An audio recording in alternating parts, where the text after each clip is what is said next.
اور کوئی دنیا میں کسی کی ستر پوشی کرے، پردہ پوشی کرے، اس کے گناہ کو دیکھ کے بھی آنکھ چرا لے اور آنکھ نیچی کر لے. یہاں پہ مجھے حضرت مولا علی شیر خدا کرم اللہ تعالی وجہ الکریم کا ایک قول یاد آ گیا.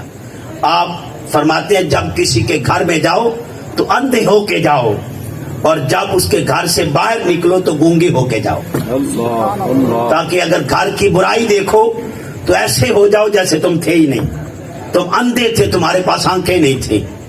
اگر گھر میں کوئی برائی دیکھو تو تمہاری آنکھیں نہیں تھیں. اس انداز میں کسی کے گھر میں داخل ہوا کرو.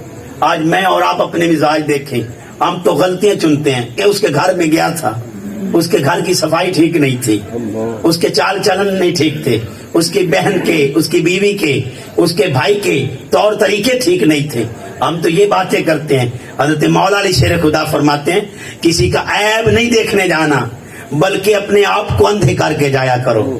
جب اندھے کر کے جاؤ گے تو عیب نہیں دیکھو گے، اور جب باہر نکلو اور اگر نظر پڑ بھی جائے تو گونگے ہو کے باہر آ جاؤ کہ میں نے تو کچھ بھی نہیں دیکھا.